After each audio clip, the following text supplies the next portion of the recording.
China's military launched a new round of war games near Taiwan on Monday, drawing condemnation from the governments in Taipei and the U.S.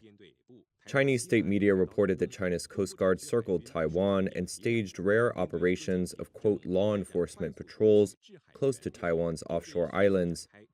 The Chinese military's Eastern Theater Command said the drills were taking place in the Taiwan Strait and 9 areas around the island. The command also said the drills were a, quote, stern warning to the separatist acts of Taiwan Independence Forces and did not say when they would end.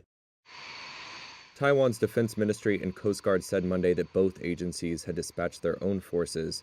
Fighter jets were seen taking off and landing at Taiwan's Hsinchu Air Base Monday morning.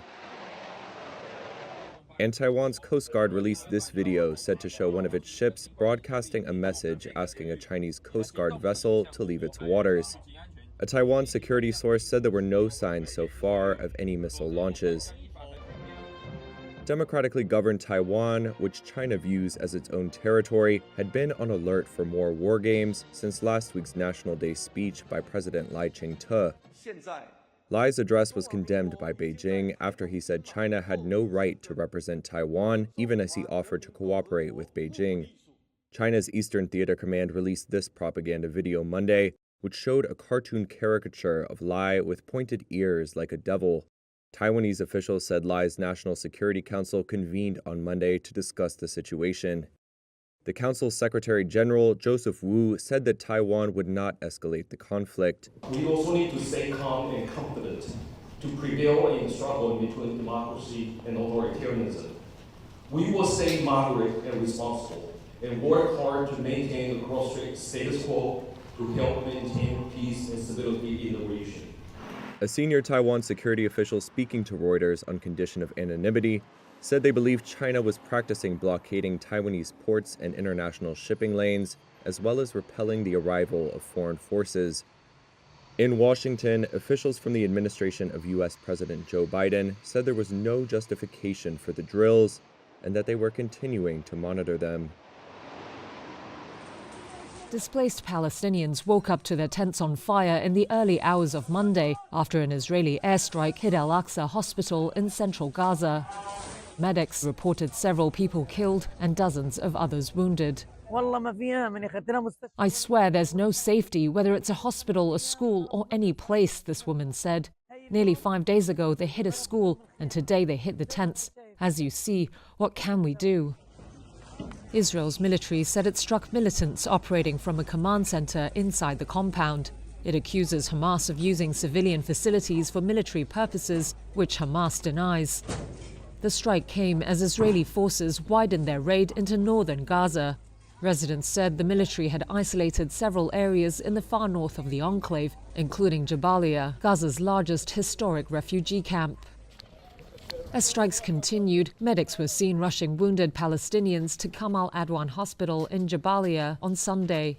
The Israeli military said earlier that it had ordered evacuations in areas including Kamal Adwan Hospital.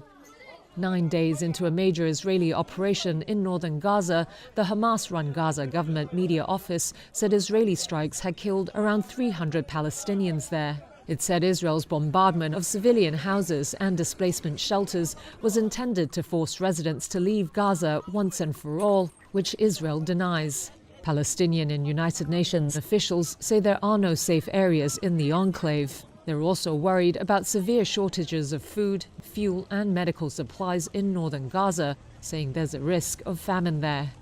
An Israeli military statement on Sunday said forces operating throughout the Gaza Strip in the past 24 hours had attacked about 40 targets and killed dozens of militants. Democratic presidential candidate Kamala Harris honed in on Donald Trump's recent comments about a, quote, enemy within America at a Monday rally, in what appeared to be a fresh effort to portray him as a threat to democracy. He's talking about that he considers anyone who doesn't support him or who will not bend to his will an enemy of our country.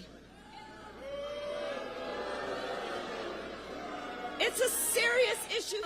Donald Trump is increasingly unstable and unhinged.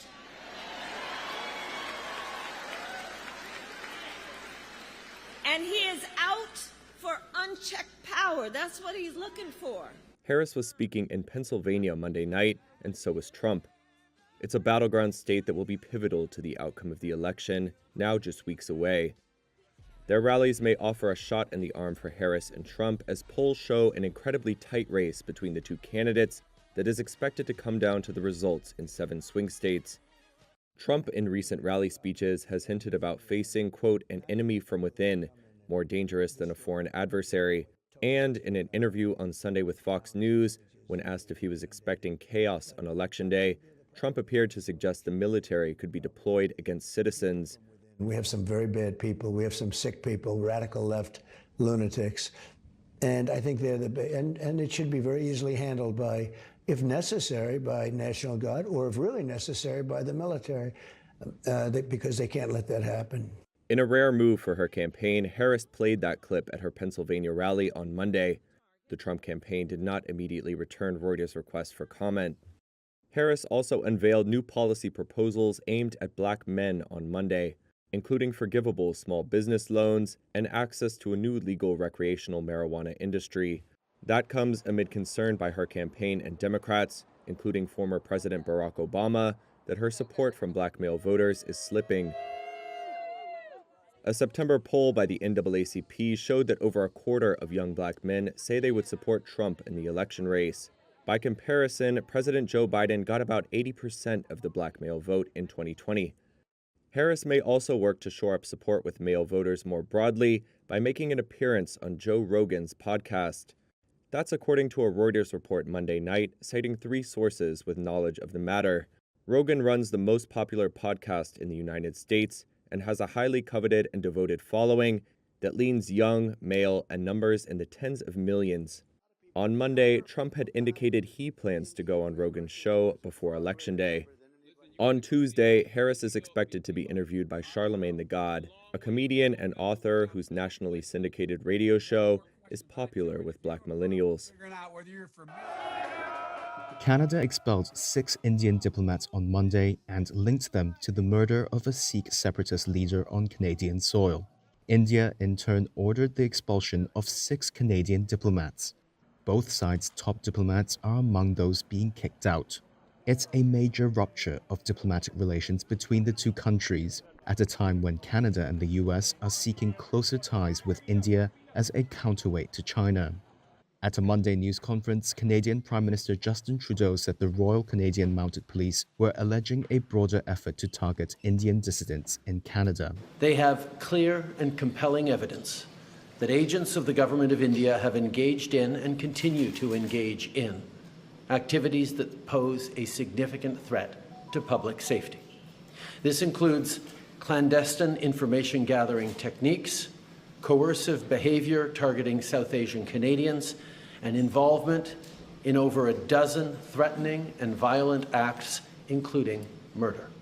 Trudeau says the Indian government, once told of such activities, didn't cooperate with the RCMP.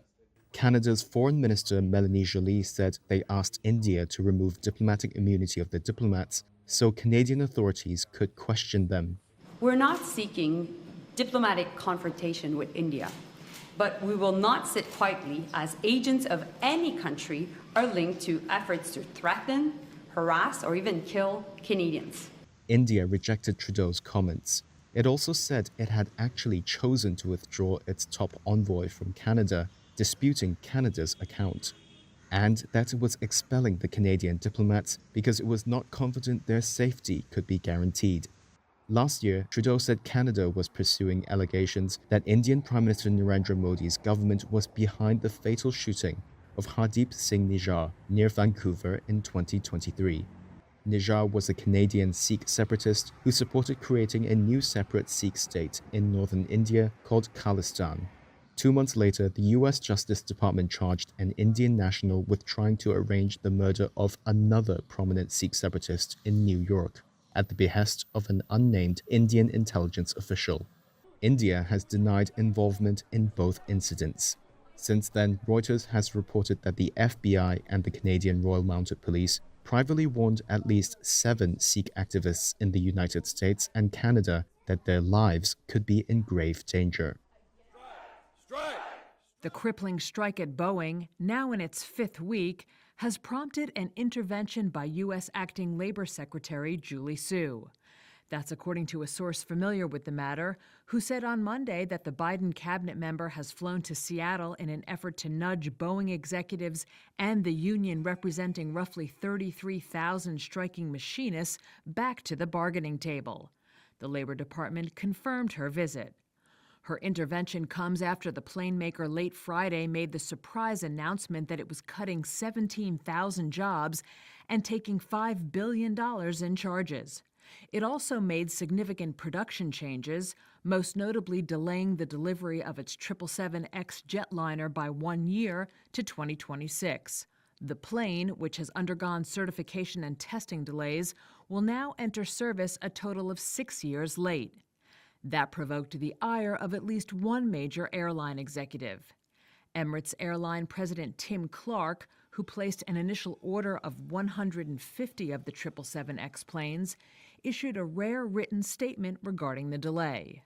Clark said that Emirates, quote, has had to make significant and highly expensive amendments to our fleet programs as a result of Boeing's multiple contractual shortfalls, and we will be having a serious conversation with them over the next couple of months. He also derided Boeing's new timetable, citing both the strike and certification snafus by adding, quote, I fail to see how Boeing can make any meaningful forecasts of delivery dates. Boeing and the striking union of the International Association of Machinists and Aerospace Workers were not immediately available for comment. Shares of Boeing traded lower on Monday. It gets really excited when that envelope comes. To Erica Warbeck of Cecil, Pennsylvania, mail-in voting is more than just her civic duty. It's also a family ritual with her 10-year-old son. There's no stickers involved, but we still get to vote. 2 months after a primary election in April, she learned her ballot was not counted because she had inadvertently marked her ballot with an incomplete date. I was pretty surprised by that. My disappointment was more in the fact that if I had known, I would have shown up to the poll and cast a provisional ballot. Right. But there was no notification of that. Hers was among 259 mail-in ballots in her county that were not recorded because of a ballot error. I was frustrated with the system. I felt it was un-American in the process. And I felt like my civil liberties were infringed upon. You know, I mean, we live here because we have a right to shape our government. And how could primary results be accurate if so many ballots were not cast? In July, Warbeck, who prefers to vote by mail because she suffers from an autoimmune disease, joined a growing number of voters who are going to court to ensure they have access to the polls and their ballot is counted in the November 5th presidential election. Their cases are part of the roughly 70 election-related lawsuits filed in 7 battleground states, including Pennsylvania, according to a review of cases on Democracy Docket, a website that tracks election cases. After being approached by the state's branch of the American Civil Liberties Union, Warbeck agreed to join 6 other voters from Washington County, near Pittsburgh, who sued their election board. It's about transparency. When you go and send in a mail-in ballot, there should be correspondence back to the voter to let them know that not only their ballot was received, but that it was also processed and counted. And if there are errors that would prevent that ballot from being counted, that you are receiving, correspondence that indicates that you had an error on your ballot and gives you opportunity to cast a provisional ballot. In August, a judge ruled that officials must document if a mail-in or absentee ballot has an error, so voters can mount a challenge or cast a provisional ballot at their polling place. The county election board did not respond to a request for comment. At this upscale restaurant in the foodie mecca of Sao Paulo, a novel star ingredient is being served: tofu. Despite being the world's top producer of soybeans, Brazilians eat rather little of it, making soy a pricey niche offering. Sushi Mar's owner Maria Cermelli says there's a prejudice against tofu here. That's in part because most of Brazil's soybeans are grown to be exported to Asia and Europe to fatten up livestock. And 98% of it is genetically modified to withstand the heavy use of herbicide. All of that has added to a stigma in the local market. So, most food companies offering tofu and soy milk to choosy Brazilians rely on expensive parallel farming of non-GMO soybeans, or imported products from as far off as Japan. It's crazy to think that Brazil, as the largest soy producer in the world, is actually also an importer of soy. Gus Guadagnini is Good Food Institute's Brazil CEO, a think tank studying the development of meat alternatives. And that's exactly because the soybean produced in Brazil is being used to feed animals, while when we want to buy non-GMO soy protein to be used in the food industry, they have to import from other countries. That's pushed up the price of soy you do find here in Brazil. Brazilians making minimum wage would need to fork over a full day's pay for just 250 grams of tofu. All the while, Brazil ships over 1 million tons a week of soybeans to China on average.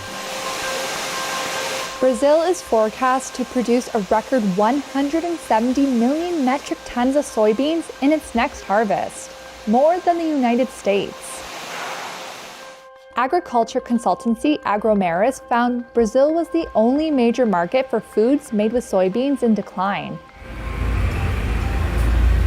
But back at Sushimar, Chermelli says attitudes towards soy are slowly evolving. I think this is changing a lot because there are a lot of people adhering to the vegan diet. And so I think that this prejudice is decreasing more and more. And I think that because of this, there is much better quality tofu today.